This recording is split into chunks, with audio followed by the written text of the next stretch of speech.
Amém. Hoje nós estaremos meditando em Mateus capítulo 9, dos versículos 35 ao 38. Nosso irmão Heitor estará projetando os versículos.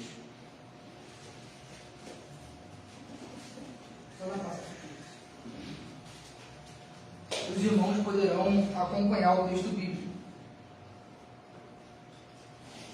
A palavra de Deus diz assim: Jesus andava por todas as cidades e todos os povoados da região, ensinando nas sinagogas, anunciando as boas novas do reino e curando todo tipo de enfermidade e doença.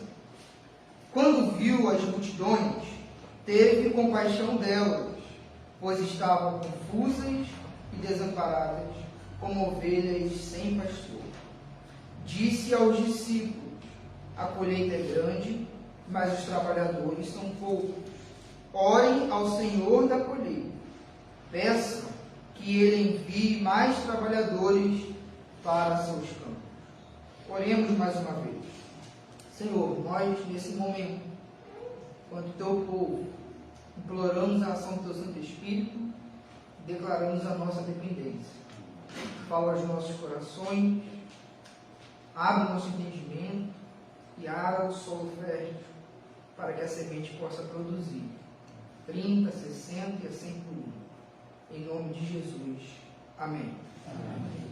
Desde já, meus irmãos, quero agradecer a presença dos nossos visitantes, né? Nós temos o ilustre Gilmar, esposa da nossa irmã Lecilda. O Demi e Adriano já são de casa, né? Nós temos o irmão aqui também, à minha direita.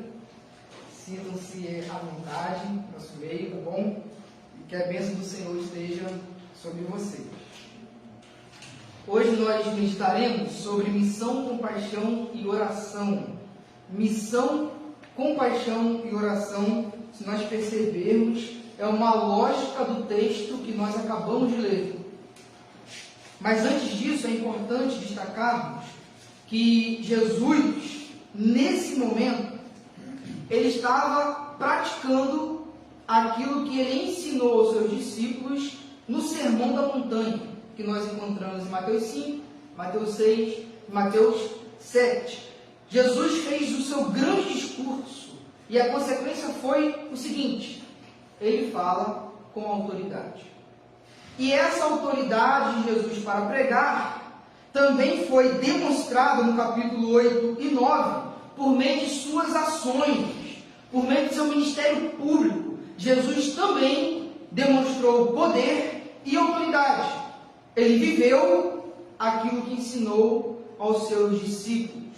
Em Jesus, nós não encontramos nenhuma dualidade, nenhum discurso divorciado da prática. Pelo contrário, em Jesus, nós vemos um ser, uma pessoa íntegra em todos os seus feitos. E no final do capítulo 9, Jesus vai fazer uma transação. Ele vai agora comissionar os seus discípulos. Seus discípulos ouviram o ensino do Sermão da Montanha. Seus discípulos viram Jesus operando sinais, maravilhas, prodígios, compaixão. Viram Jesus encarnando o seu ensino no capítulo 8 e 9. E no finalzinho que nós lemos, Jesus aqui para o capítulo 10 vai transicionar o ministério aos seus discípulos, obviamente supervisionado pelo Mestre, Jesus Cristo, para que eles então também possam praticar e anunciar aquilo que ouviram e que viram em Jesus. Então Jesus, ele é o paradigma, ele é o modelo, ele é o padrão do ministério, que cada um de nós, que somos chamados de cristãos, devemos imitar, porque nele nós temos o exemplo perfeito e que nada carece. Dito isso, Jesus, ele vai dar uma ordem aos seus discípulos, no final do capítulo 9, para que eles possam então orar antes de praticar a missão que irão receber. Mas é importante nós começarmos no versículo 35 com o relato que o evangelista Mateus nos pontua. E que relato é esse? Mateus nos diz: Jesus andava por todas as cidades e todos os povoados da região. E que cidades e que povoados eram esses? Que Jesus estava andando, que Jesus estava caminhando, que Jesus estava buscando os perdidos. Era a região que ele foi criado, a região da Galileia. Na Galileia foi onde Jesus mais exerceu o seu ministério. Jesus estava andando por cidades pequenas, vilarejos, povoados, que eram poucos prestigiados, inclusive pela elite religiosa do seu tempo. E sabe o que isso é extraordinário? E o que nós podemos pontuar aqui é que Jesus, mesmo na região que foi criado, mesmo na região onde ele morava, ele era dominado por uma consciência missionária, por uma consciência de missões. E sabe por que isso é importante nós pontuarmos? Porque é muito comum nós terceirizarmos o dever de evangelismo, de missões, àqueles aos quais Deus vocacionou para ser missionários além-mar, transcultural. Mas o que Jesus nos ensina é que missão é para todos, indistintamente do local a qual nós estamos, inclusive na região em que nós moramos, em que nós residimos. Jesus era profundamente marcado por essa consciência. Por essa consciência. É certo, meus irmãos, que Deus chama alguns para ir para os povos não alcançados, para ir para tribos isoladas, para irem a continentes distantes. Mas é certo que a missão não se esgota com esses irmãos que obedecem ao nosso Senhor. A missão também deve ser cumprida em São Pedro da Aldeia, no Baixo Grande, em Campo Redondo, no Parque Estoril, na Nova São Pedro. Pelo menos são os bairros que nós temos membros aqui, né? Então, a missão deve envolver a perspectiva de nossa vida. Como eu posso ser um missionário, transitar nas ruas do Baixo Grande e, ao mesmo tempo, resplandecer a luz que de Cristo brilhou em mim? Porque é isso que Jesus está fazendo na região que ele conhece.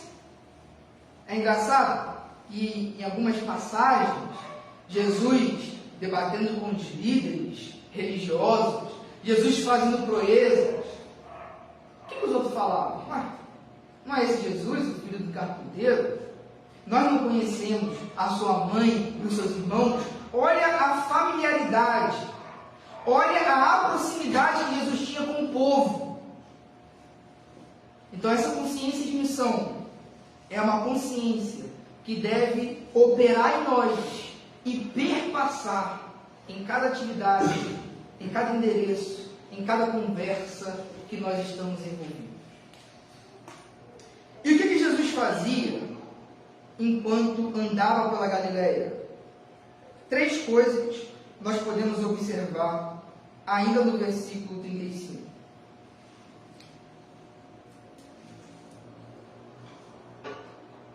Jesus ensinava, Jesus anunciava ou proclamava e Jesus curava.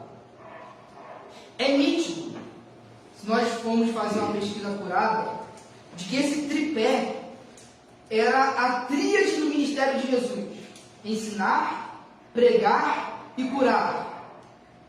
E o que isso significa? Significa que Jesus não somente ensinava, pregava e curava de forma pontual. Era o estilo de vida de Jesus. Era aquilo pela qual ele se movimentava. O que ele fazia estava envolvido com proclamação, estava envolvido com ensino e estava envolvido com cura. Então, é um estilo de vida que Jesus tinha, que se expressava nesse tripé. E certamente certamente, nós podemos aprender muito com essas expressões do ministério de Jesus Cristo. Se não, vejamos, Jesus ensinava nas sinagogas. As sinagogas, para aquela época, é como se fosse hoje o nosso templo local. Existiam várias em Israel antigo, desse aqui do primeiro século da era cristã. Existiam várias sinagogas, que eram construídas por judeus, provavelmente. Tinha que ter no mínimo de 12 homens, que se reuniam para estudar a Torá, e para estudar os profetas, e para estudar os salmos. Era um lugar de estudo, de interpretação, de oratória. E Jesus se utilizava desse meio, desse recurso, tão pertinente para a cultura judaica. Jesus entrava nas sinagogas e ensinava sobre a lei, sobre os salmos e sobre os profetas. Sabe o que é interessante? Que Jesus, o Deus encarnado, fico pensando sobre cada página que ele passava e ensinava, eram letras sagradas que apontavam para quem? Para ele mesmo. Então, ao mesmo tempo que Jesus ensinava, a sua própria pessoa estava ali materializando e encarnando as promessas do Velho Testamento. Inclusive, de forma bem genérica mesmo, nós podemos dividir a Bíblia em promessa e cumprimento. Antiga aliança encontrando consumação cabal da nova aliança, no Cristo que entrava na sinagoga e ensinava. E, meus irmãos, existem coisas que todo cristão precisa saber. Não estou falando que nenhum cristão precisa ser um acadêmico em teologia. Mas existem coisas basilares. Um exemplo, o plano da salvação. Por que nós precisamos de salvação? Aliás, o que é salvação? O que é pecado? Todos nós somos pecadores? Todos nós estamos em débitos com Deus? É possível nós pagarmos essa dívida que nós temos com Deus? Quem é Jesus Cristo? O que Ele fez por nós? E o que Ele ainda fará? São coisas simples, mas que é importante nós estarmos aptos a ensinarmos até mesmo uma criança que nos pergunta. E se nós não sabemos, é imperioso nós corrermos atrás para aprendermos, porque ensinar faz parte do que é ser cristão. É extraordinário, porque a nossa fé é uma fé que se baseia sobretudo num livro. A Bíblia Sagrada, por causa do livro, por causa das sagradas letras, universidades surgiram, povos foram alfabetizados, porque a nossa fé se fundamenta no livro que nós chamamos de Bíblia Sagrada. E Jesus anunciava. Certamente com o anúncio existe um quê de ensino, mas proclamação e ensino são coisas distintas. Certamente que enquanto eu, pela graça de Deus, aqui estou proclamando, há também um teor de ensino. Mas a proclamação, meus irmãos, é como se nós fôssemos, e na verdade nós somos, arautos de um reino. Nós simplesmente anunciamos. Nem sempre, nos encontros e desencontros da vida, haverá oportunidade e tempo suficiente para ensinar. Mas para proclamar, olha, eu sei que o grande problema do ser humano é o pecado, mas nós temos um Redentor, que é Jesus Cristo, que morreu e ressuscitou no terceiro dia. Isso é proclamar. E é isso a nossa grande tarefa enquanto igreja. Anunciar o quê? As boas novas do reino. É isso que Jesus fazia, anunciando as boas novas do reino. Que reino é esse? É o reino espiritual de Deus, que é Senhor e que governa o universo, mas que governa de forma especial e particular todo e qualquer coração que se arrependeu de seus pecados e creu em Jesus. Que boas novas é essa? E aqui é interessante nós pontuarmos que boas novas não é um bom conselho. Conselho é o que você pode fazer. São pitacos para que a vida seja melhorada. Boas novas não é o que você pode fazer. Boas novas é o que foi feito por você. Aquilo que você não podia e que foi entregue por Jesus. Boas novas não é, olha, pare de fumar. E isso é até triste, porque há muita gente que confunde isso com evangelismo. Evangelismo é propagar o Evangelho. O Evangelho são boas novas. E boas novas é o que Jesus fez por você. O que Jesus fez por mim. O que Jesus fez por nós. Que era impossível nós fazermos. Então, boas novas é simplesmente anunciar. Existe um Salvador que pagou por mim e por você aquilo que éramos incapazes de pagar. Isso é boas novas. Anunciar, sermos arautos, sem preocupação de quem vai aceitar ou de quem vai rejeitar. O papel é anunciar, proclamar. E aí nós precisamos descobrir na nossa cultura ambientes propícios para fazer isso. Porque Jesus aqui está situado no primeiro século, num povo altamente religioso, sinagogas para todos os lados, fazia parte de um povo que tinha uma expectativa messiânica, um povo religioso. Não é a mesma cultura no mesmo ambiente que nosso. Há pontos de contato. Mas como nós podemos ensinar e proclamar na nossa cultura, do século XXI, Rio de Janeiro, São Pedro Aldeia, quais são as maneiras que eu posso me apropriar da cultura para poder proclamar as boas novas do Evangelho? Talvez a internet seja um meio dessa. Talvez uma ação numa praça pública, não sei, não estou falando o que é. Eu estou falando que nós precisamos enxergar, tal como Jesus enxergou na cultura, meios propícios para anunciarmos e ensinarmos as boas novas do Evangelho. E Jesus também curava. Jesus não se satisfazia com a salvação pós-morte. Jesus trazia uma salvação integral. A sua preocupação é escatológica, com aquela que está por vir, com o juízo final. Mas a preocupação com o juízo final não fazia Jesus negligenciar a necessidade física e material do meu irmão que está na minha frente. Jesus curava de forma indiscriminada. Vinha o paralítico sair andando, vinha o cego sair vendo, vinha o mudo sair falando. Jesus não falava, olha, você já recebeu a salvação, no final acabou. Havia uma preocupação constante, social, em Jesus, pelo povo. Então não é só pão espiritual, mas também não é só pão material. Então o que é? É a proclamação das boas novas que fomenta em nós boas obras. É uma consequência que deve ser tão natural na vida cristã quanto respirar é para quem está vivo. Deve ser muito natural. Então Jesus também curava. Ele se preocupava com o bem-estar físico de todos aqueles que se aproximavam dele. Então, como discípulos de Jesus, Jesus está ensinando a cada um de nós que nós devemos estar aptos a pregarmos o Evangelho, que é o bem espiritual, mas também darmos o pão, trabalhar pela cura, trabalhar pelo restabelecimento psicológico e físico da sociedade que nos cerca. Versículo 36, nós temos uma lição muito preciosa. Observe o que o evangelista Mateus relatou. Quando viu as multidões, quem viu? Jesus. Quando viu, esse verbo ver nos evangelhos, principalmente quando sujeito a Jesus Cristo, tem um impacto muito grande.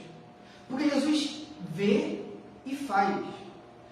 É mais do que um ver fisiológico, biológico. É um ver de uma percepção espiritual, de uma sensibilidade espiritual. Porque observe, Jesus viu as multidões e teve o quê? Compaixão. Teve compaixão delas, pois estavam confusas e desamparadas como ovelhas sem pastor.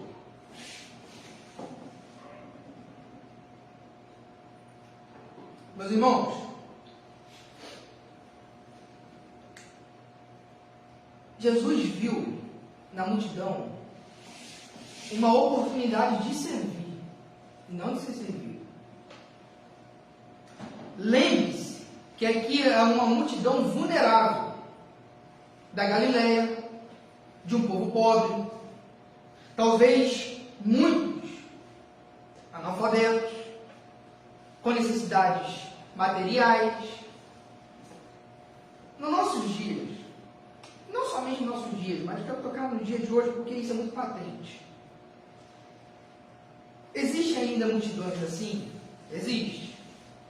Existem líderes espirituais que vê uma multidão necessitada? Existe. Agora, o que o líder espiritual faz com uma multidão necessitada é outra história. Porque uma massa de pessoas vulneráveis pode se tornar aquilo que nós chamamos hoje, né, até mesmo no mundo político, de massa de manobra.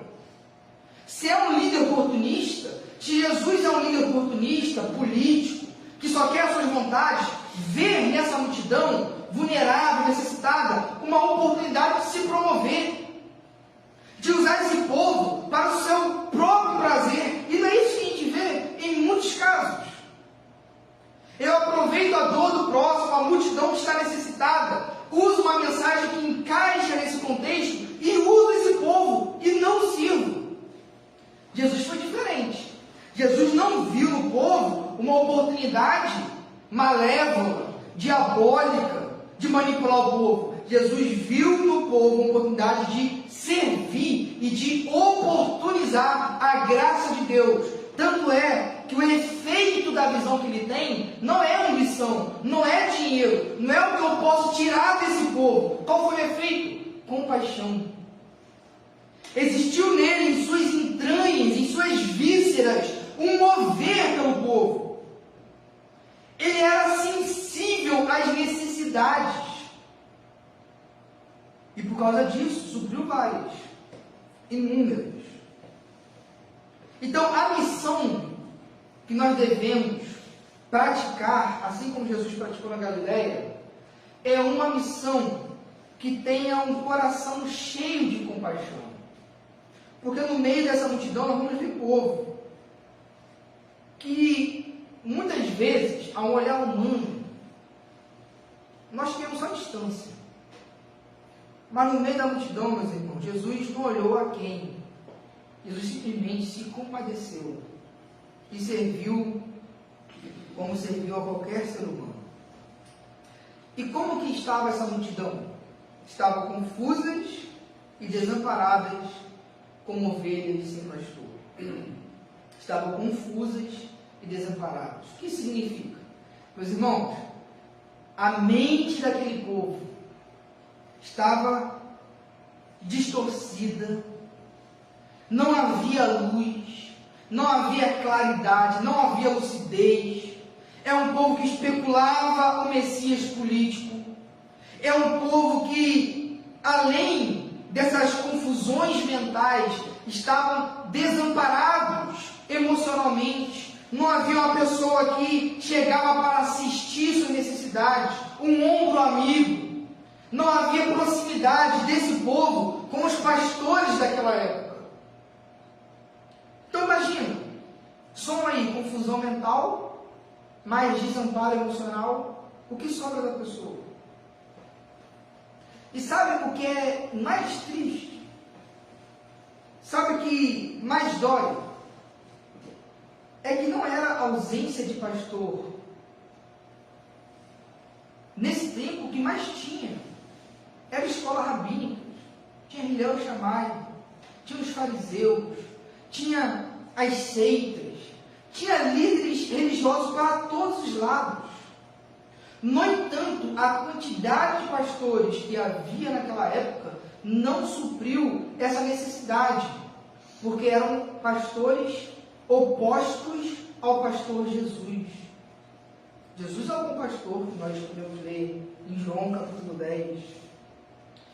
Então, há muitos pastores que, como o profeta Jeremias denuncia, tosqueiam a ovelha, se usam da lã da ovelha, matam a ovelha, mas não fazem nada pela ovelha. Vamos ler Jeremias 23.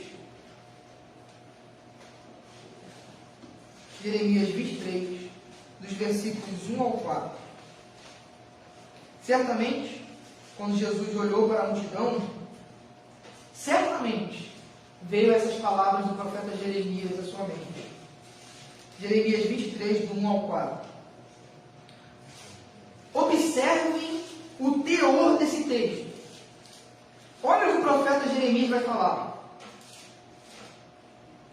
Que aflição espera os pastores de minhas ovelhas, pois destruíram e dispersaram aqueles de quem deveriam cuidar, diz o Senhor. Portanto, assim diz o Senhor, o Deus de Israel, a esses líderes do povo: em vez de cuidarem do meu rebanho e o conduzirem em segurança, vocês o abandonaram e o levaram à destruição. Agora eu os castigarei pelo mal que fizeram. Contudo, reunirei o remanescente do meu rebanho das terras para onde os expulsei. Eu os trarei de volta para o seu curral, e eles serão férteis e se multiplicarão.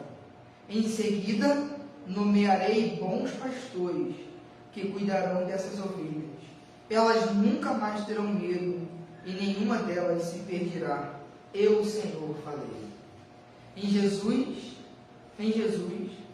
essa promessa de bons pastores, ele aqui é o modelo, se cumpriu. E a partir dele, nós vimos que aqui é uma transição. Jesus passa para os seus apóstolos, para os seus discípulos. A partir dele, o bom pastor, novos pastores surgirão.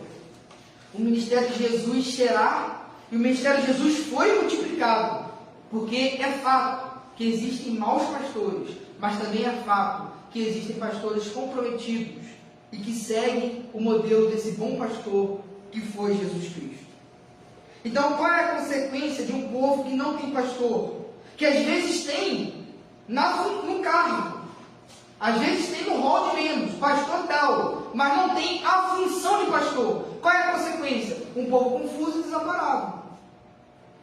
E Jesus veio aqui para suprir essa necessidade, e não somente para suprir nele mesmo, mas para multiplicar os bons pastores, porque quando Deus ama o seu povo, Deus entrega o bom pastor para cuidar do seu rebanho.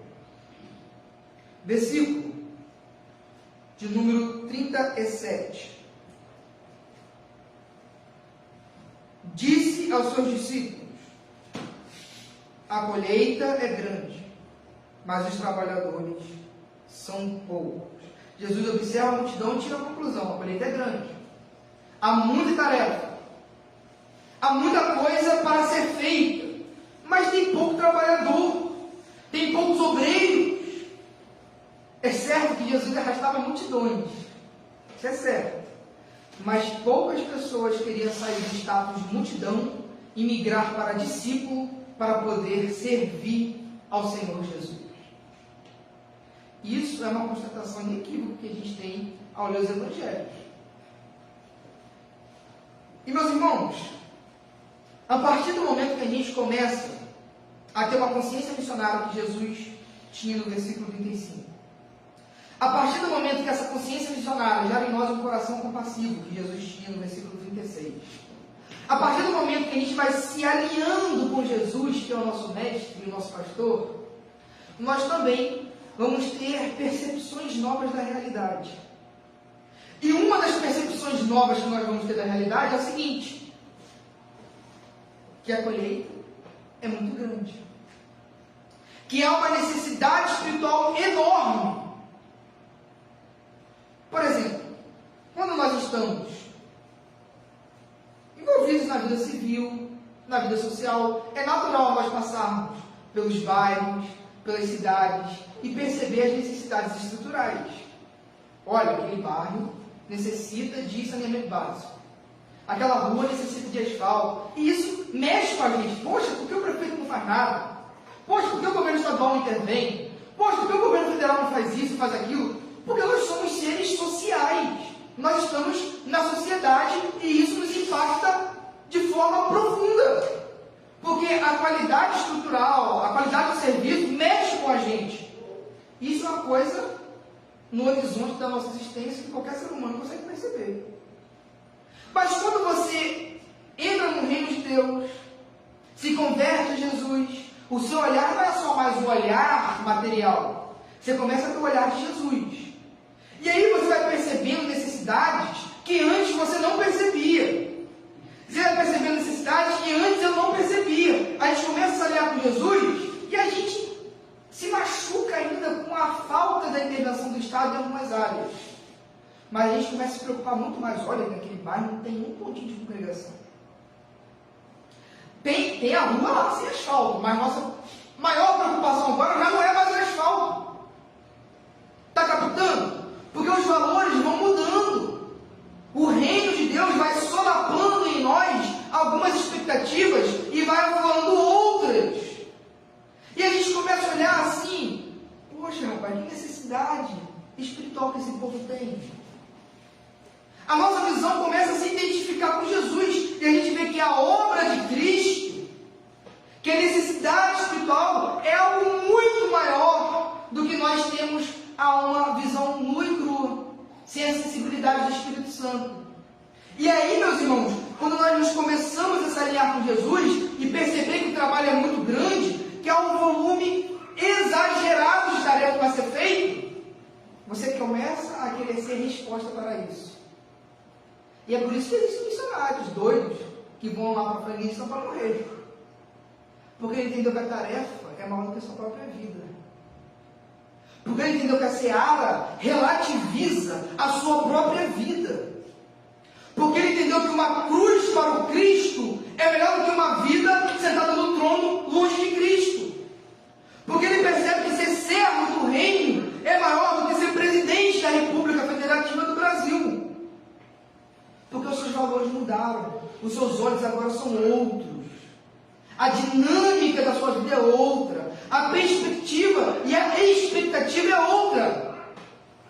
E aí, meus irmãos, Jesus falou, ao perceber que a seara é grande, vocês precisam fazer algo. Mas antes de fazer, a sua primeira tarefa é não obrar, não tarefar. Não sei nem se existe essa palavra aí, mas estou inventando aqui. Não sei se estou inventando, talvez existe, mas eu não sei, né? A sua primeira tarefa é não fazer nada. Nas mãos. É simplesmente reconhecer sua dependência. E é orar. É se prostrar. É interceder.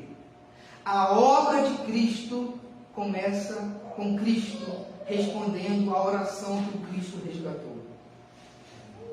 É por isso que diante de um cenário caótico, espiritualmente falando, a gente, antes de ir, antes de intervir, antes de ser resposta, nós oramos.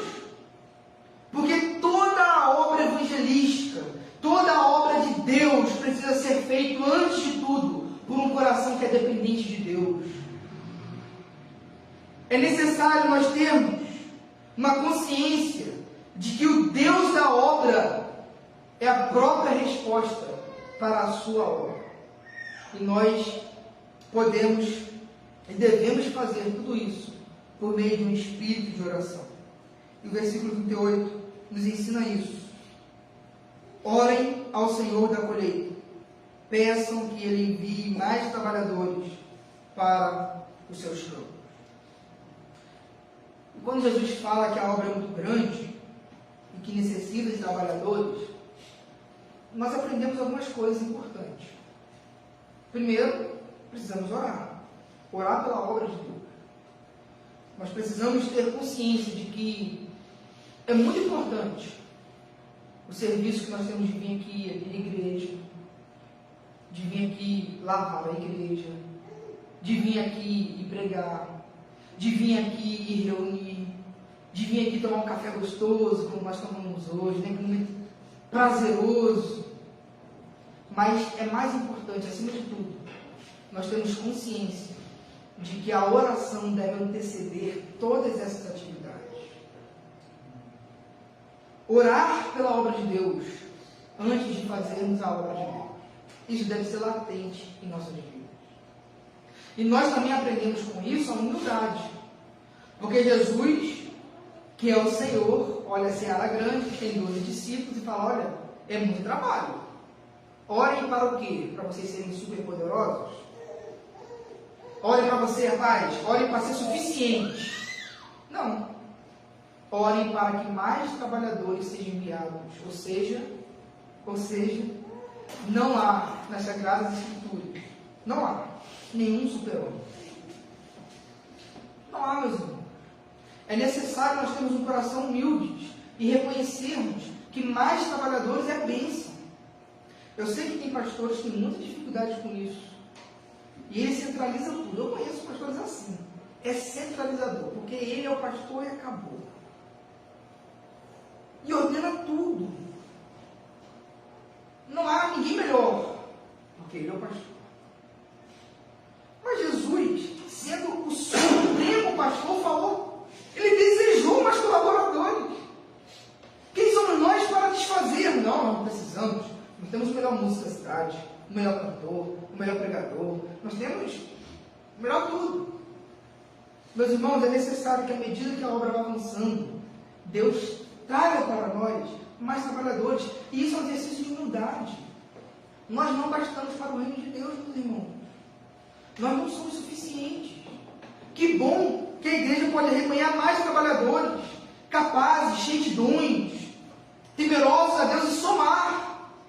Mas e se esse trabalhador tomar a posição? Glória a Deus por isso.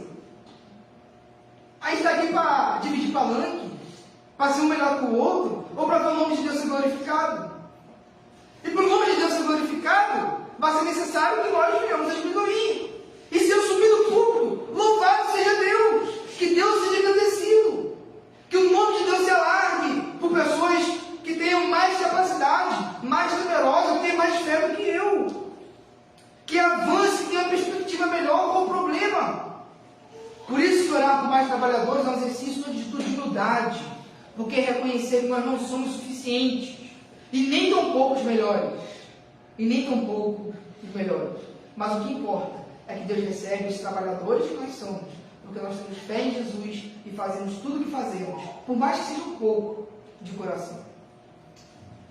Né, meus irmãos? Então, eu estou aqui, cuidado de vocês, né? Pregando. Não sou o melhor de solteiro, mas faço de coração. O irmão Zé está aqui, tocando bateria. Eu acho que não é novidade, irmão Zé. Não é o melhor de solteiro, mas faz de coração. Gente, o irmão Carlos está aqui, tocando violão. Sempre vai ter um melhor que o outro. Mas o que importa é que faz de coração. Nós estávamos conversando aqui, irmão Charles, eu e o pastor falando na quinta-feira, que quando se trata de ambiente eclesiástico de igreja, a técnica nunca é suficiente. Há pessoas que são extraordinariamente capazes em áreas técnicas, mas que não têm um coração que Deus deseja. E por isso, tudo que faz, por mais técnica que tenha, por mais técnica que tenha, não sobe como louvor e adoração a Deus. Amém, meus irmãos? Amém. Então é importante nós orarmos. Criar um hábito. Vamos orar antes de ir ao culto. Vamos orar pelo curso de domingo.